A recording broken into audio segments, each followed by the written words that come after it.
Hi, my name is Sneha, and my presentation is on glucocorticoids and mitochondrial dysfunction within Parkinson's disease.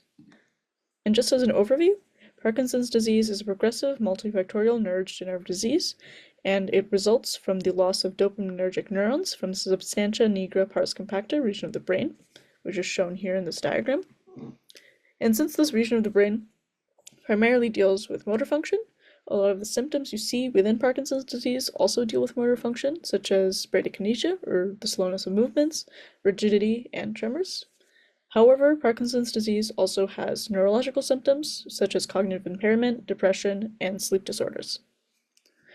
A major hallmark of Parkinson's disease is the aggregates of this protein called alpha-synuclein, which can then in turn form Lewy bodies. And Parkinson's disease is a very common neurodegenerative disease. In fact, it's the second most common neurodegenerative disease, and 1 to 2% of people in the US over 60 years old have Parkinson's disease, and there are over 10 million patients with Parkinson's disease worldwide. Glucocorticoids are major steroid-based hormones, which include cortisol in humans and corticosterone in rodents, and they are released by the hypothalamus pituitary adrenal axis, or the HPA axis. And this is a result of chronic stress. So glucocorticoids are implicated in Parkinson's disease, as the study shows that patients with Parkinson's disease have substantially higher concentrations of glucocorticoids than their counterparts without Parkinson's disease. Glucocorticoids can also cause damage to neurons by suppressing synapses, causing changes in dendritic spines, and altering neurogenesis. Glucocorticoids can also cause mitochondrial damage, as they play a role in the mitochondrial quality control system and within mitochondrial homeostasis. And glucocorticoids can cause oxidative stress, both of which are implicated in Parkinson's disease. And so glucocorticoids can cause neuronal apoptosis, a reduction of mitochondrial biogenesis and a reduction of mitophagy, and an increase of alpha-synuclein aggregates, all through the mechanism of mitochondrial damage. And so glucocorticoids can act through binding through the glucocorticoid receptor, which can then bind to glucocorticoid responsive elements, or GREs, on genes to transcribe them. And one of such genes is the BAX gene. And so when there's an increase of glucocorticoids, there's an upregulation of BAX protein. And what this does is it causes mitochondrial outer membrane destabilization, which can then lead to the depolarization of mitochondria and the release of cytochrome C. As you can see in this diagram, the upregulation of BAX protein, mitochondrial outer membrane damage, and the release of cytochrome C are all important steps within the intrinsic pathway of apoptosis, and this all results in neuronal death. Additionally, the glucocorticoids receptor can bind to BAX protein, and this regulates caspases and kinases. And as you can see in this diagram, caspases are also involved within the intrinsic pathway of apoptosis, and so thus glucocorticoids can cause neuronal apoptosis. Additionally, glucocorticoids make neurons more susceptible to MPTP, which is a toxin that is derived from the illicit drug MPP, which was known to cause Parkinson's disease in the 70s. And what MPTP does in neurons is it inhibits complex 1 within the mitochondria, and this causes disruptive oxidative phosphorylation and eventually ends in apoptosis. Additionally, glucocorticoids can reduce the amount of mRNA of certain mitochondrial biogenesis proteins. These proteins include PGC1 alpha, or SIRCHIN1, nuclear respiratory factor 1, and brain-derived neurotraffic factor. And these proteins, under ordinary conditions, upregulate PINK1 and Parkin proteins. And so overall, glucocorticoids result in a decrease of PINK1 and Parkin expression, and this results in a reduction of mitophagy. And due to this reduction of mitophagy, there's an accumulation of damaged mitochondria and neurons, and this causes neuronal cell death. Additionally, the reduction of the mRNA of these proteins can cause reduced ATP production as a result of this reduction of mitochondrial biogenesis, and this also results in neuronal death. Glucocorticoids can also cause alpha-synuclein aggregates. One method through which this can occur is when there's a high concentration of glucocorticoids there ends up being a downregulation between BCL2 binding to the glucocorticoid receptor, and this causes a reduced calcium buffering capacity in mitochondria.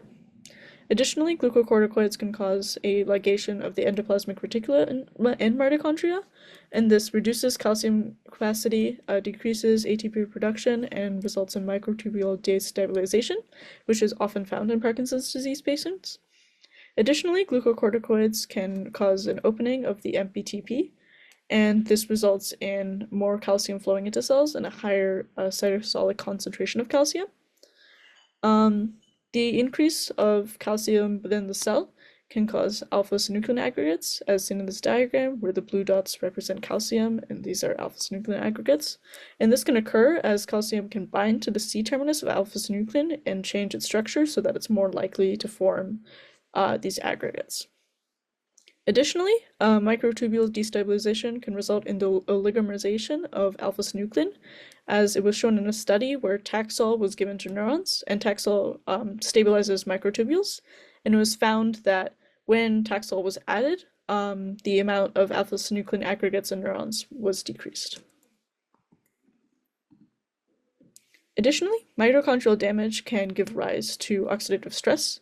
This can happen through the inhibition of complex 1, a decrease in proteins that are necessary for the electron transportation to function, and an increase of a reduced calcium buffering capacity or an increase of cytosolic calcium can give rise to superoxide radicals. And so what this ROS can do is it can further contribute to Parkinson's disease and result in mitochondrial damage, such as mitochondrial DNA mutation, which arises as ROS is formed at sites that are very close to where the mitochondrial DNA is located. It can cause the peroxidation of proteins and lipids. One particular lipid is cardiolipin, and when its ROS peroxidizes it, this results in the release of cytochrome C in mitochondria, and then eventually results in neuronal apoptosis. And additionally, ROS can inhibit complex 1 in mitochondria, and this gives rise to even more ROS, resulting in a vicious cycle. RNS can also contribute to Parkinson's disease, as it was known that nitric oxide can cause decreased neuronal aspiration and result in neuronal death. Additionally, RNS can also inhibit complex 1, which gives rise to even more ROS, contributing to this pathway.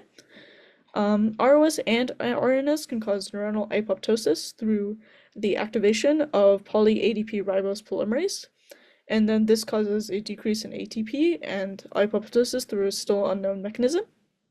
Additionally, ROS and RNS can result in the release of glutamate, and then this results in excitotoxic neuronal death. So knowing that glucocorticoids play this role in the pathophysiology of Parkinson's disease, in the future we can focus on therapies that deal with glucocorticoids and their effects. An example of this is like anti-glucocorticoid drugs like Xanamem, which is in phase 2 clinical trials for Alzheimer's disease. And what Xanamem does is that it inhibits this enzyme called 11-beta-hydroxysteroid dehydrogenase. And what this enzyme does is ordinarily it converts cortisone into cortisol. So the inhibition of this enzyme by Xanamem results in a decrease of glucocorticoids effects. Additionally, insulin-like growth factor can be used as a potential therapy, as it was shown that insulin-like growth factor can reduce the peroxidation of lipids, which is an effect of glucocorticoids, and was found to be neuroprotective under the conditions of glucocorticoid-mediated stress and within a Parkinson's disease. Additionally, stress-relieving therapies can be considered, like mindfulness exercises and music therapies, because these can reduce the amount of glucocorticoids that are released in humans. And regular physical exercise can be considered. As you can see in this diagram, it causes reduction of ROS and glucocorticoid-related effects within Parkinson's disease. And knowing how glucocorticoids contribute to the pathophysiology of Parkinson's disease can ultimately give rise to more novel therapies in order to ultimately provide relief for patients with Parkinson's disease, making this a very worthwhile subject. And here are my references. Yeah, thank you for listening.